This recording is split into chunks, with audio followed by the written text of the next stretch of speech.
adventure and the filmmaking and the photography allow me to capture those moments and helps for me to share it with other people.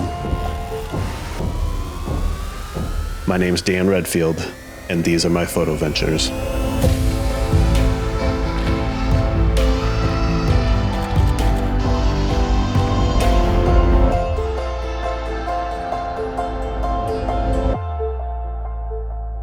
Some of our mutual friends and people that we've worked with in the past are sponsored Arctic Cat riders. Their playground is absolutely amazing, so I figured it'd be a good opportunity to go out there and take a look at what they do, where they ride, and see if we can't score some pictures out of it.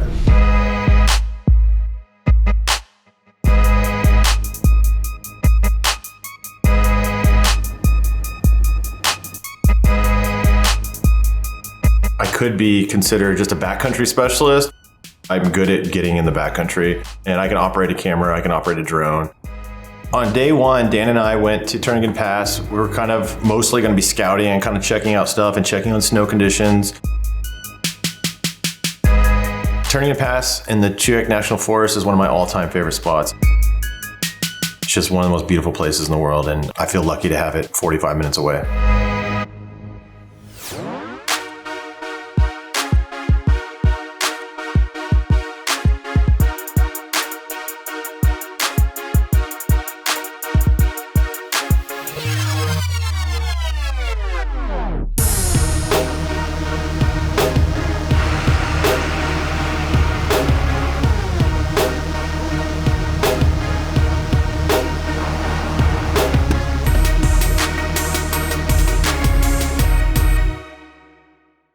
I'm Luke Knuckleby and I'm a black cat rider.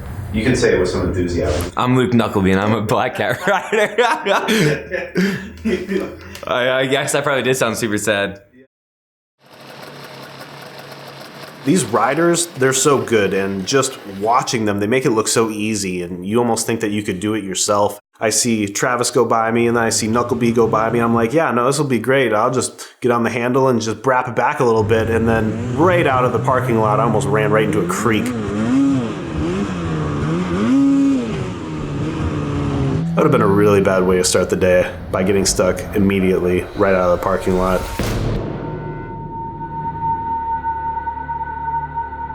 When you take someone to these mountains that are serious mountains, they're not a safe zone.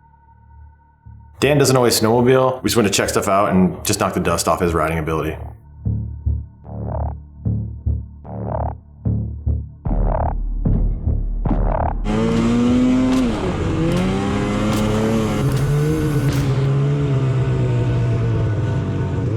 No matter what season it is, you always want to be worried about avalanche conditions. Chugach National Forest Avalanche Information Center, they do a daily report and they kind of tell you what's going on out there.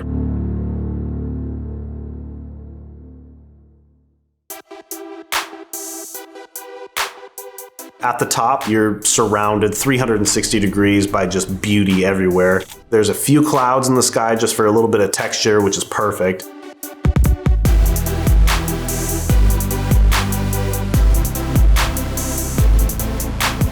For a lot of people, these riders are larger than life, so I wanted some of the pictures to kind of show that off a little bit. Another way you can make things look more epic is shooting into the sun and having that silhouette. Sometimes you want a little bit of detail in those darker areas, and that's when you do what's called bracket photography. You'll take one picture to capture all the brights, another picture to grab all the darks, and then one to grab everything in the middle. And what that gives you is all the information that you can use in post to combine whatever you want to make the image that you're looking for.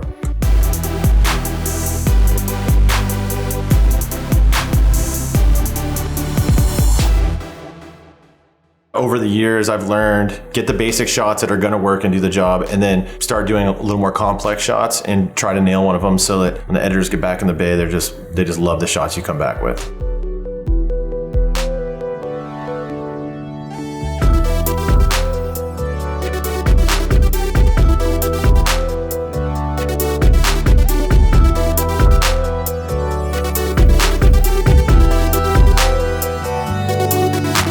Went and checked out the ridges and kind of got an eye on the snow and the jump situation out there.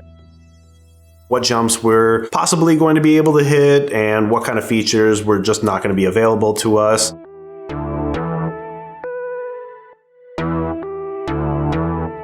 We use the snow machine as a subject to get some cool shots of not only the beautiful scenery, but the beautiful sleds.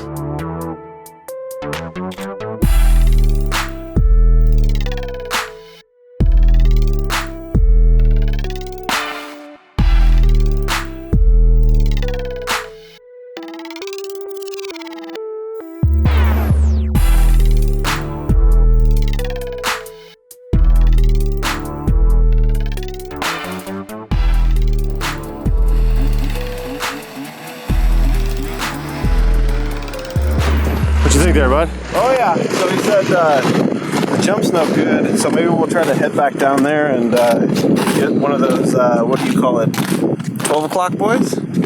12 o'clock boys. Yeah.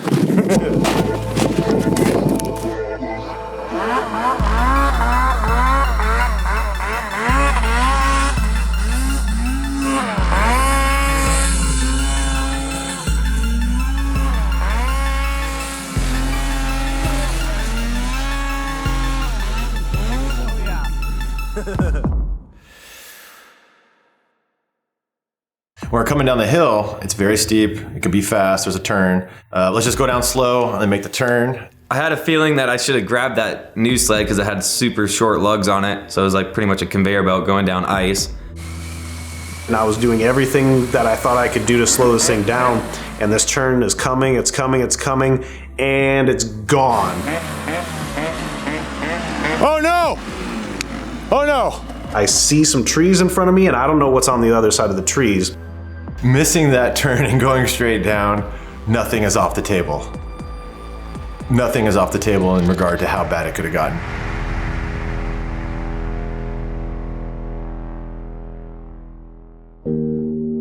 I mean, I wouldn't say you'd die. You'd make it down, but man, it'd be sketchy. You'd be doing Mach 10 going down the front side.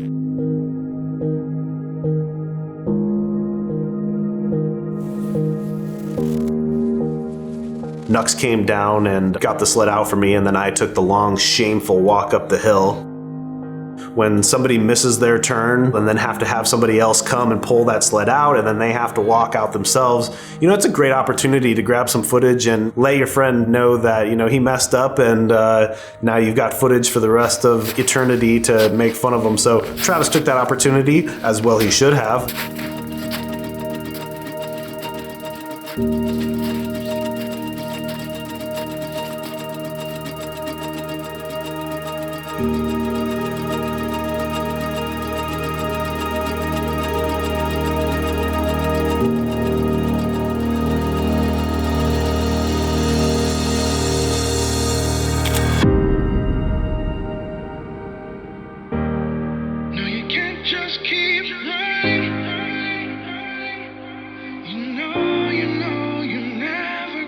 Travis has to split, so he took off, and then Nux and I went to go check out one of the more popular jumps. The story that I heard, one of the riders was coming back up the landing ramp while someone had taken off and was landing, and they collided. Unfortunately, the guy riding up the landing lost his life, so the cross is there to memorialize him.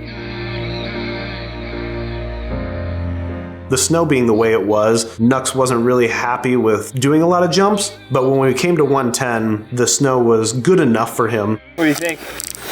What do you think? I'm feeling hyped up. Yeah? Yeah. Kind of feeling it out, doing a couple test runs to see what kind of speed I needed to hit it and clear it. Got all hyped up and looked over and asked Dan if he was ready, and he said no. So I did a couple more practice rounds. Looked over at Dan, you ready? No. I was trying to figure out exactly what angle I wanted to get. At one point he just goes, okay.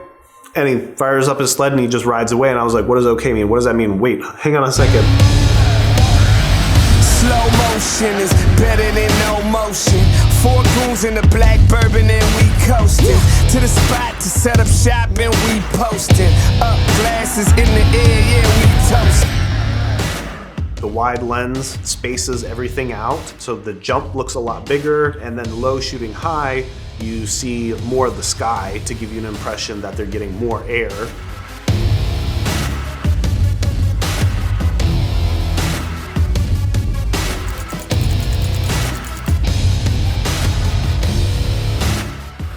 Yeah, it felt good to kind of get out there, get a couple hits in, get a couple wheelies, and now it's time to head back to the slope. Bye. Man, the climb is mean when you swimming upstream. I know it's hard to believe when you carry.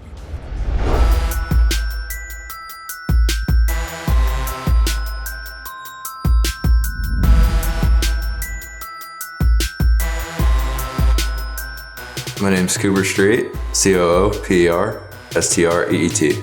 I'm a sheet metal worker. Anything else you want to say? I don't think so, man. That's pretty much it. Is that good? That was okay? That's it. Cold case of the cool, symptoms like a swamp flu, tongue that line through. Freeze got follow mine, swimming in the money sign. All I know is God crime.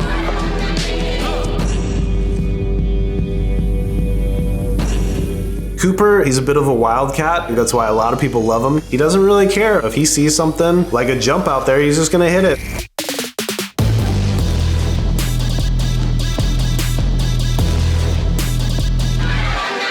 I found a little shelf and just try to do a re-entry. Basically just hold it to the bar and lean back.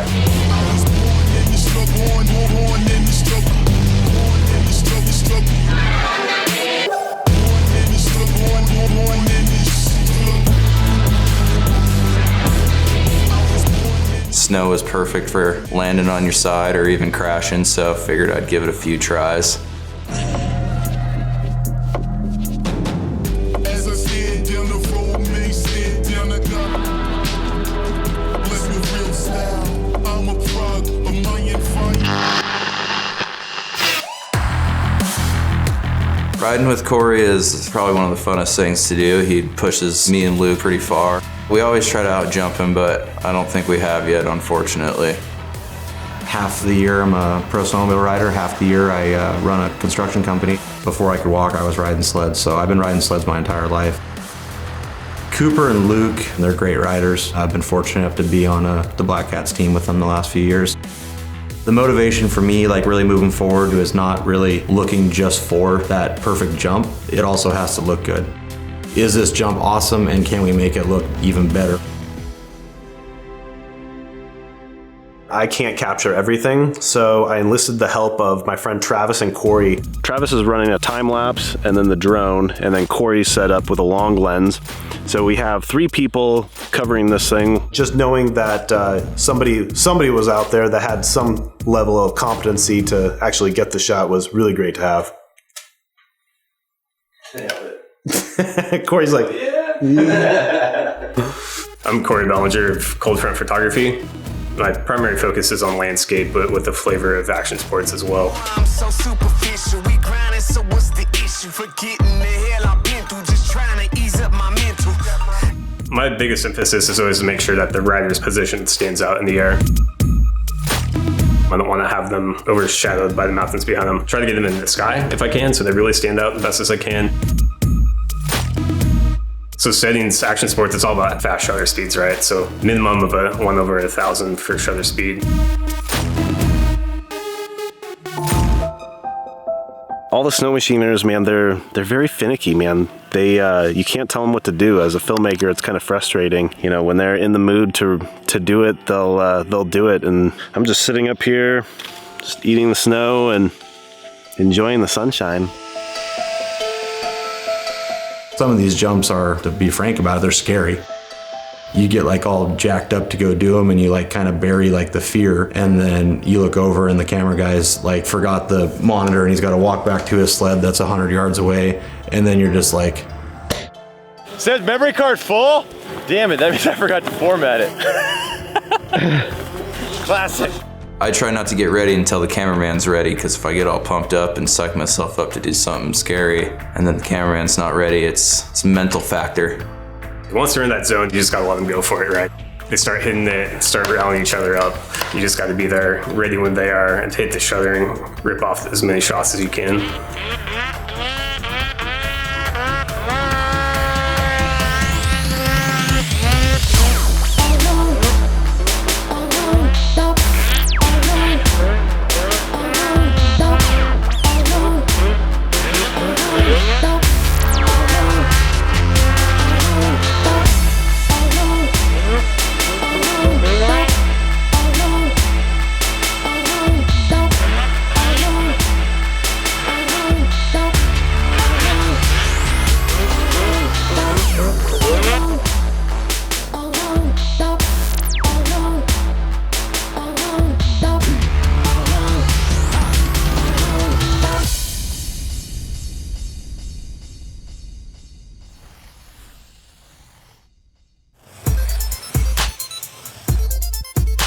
So this effect is basically taking a series of pictures and then stitching them all together at different points in time.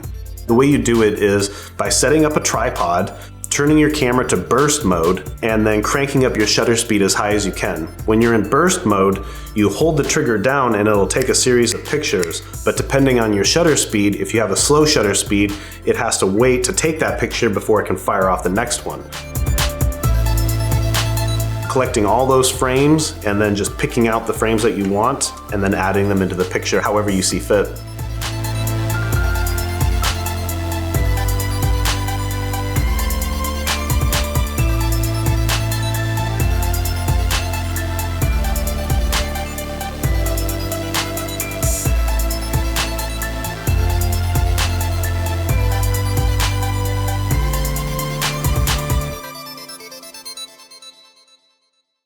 That's pretty much a wrap on it. We're tired, we're wet, we've been filming all day.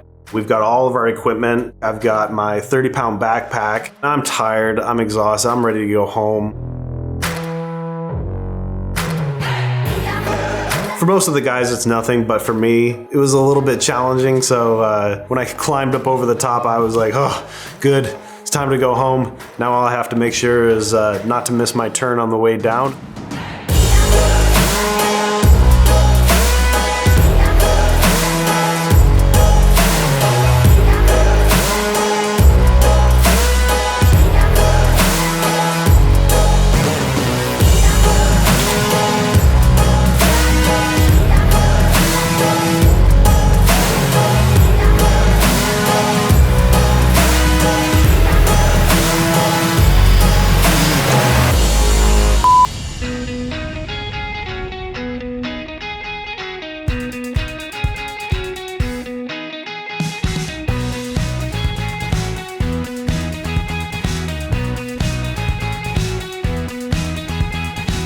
Oh man, it is hot.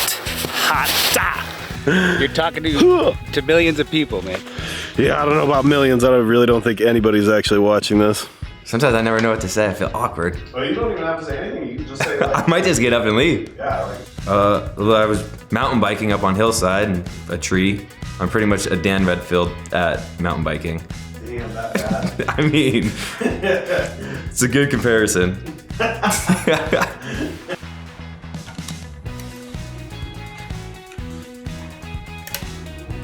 This is Tyson. He's a good boy.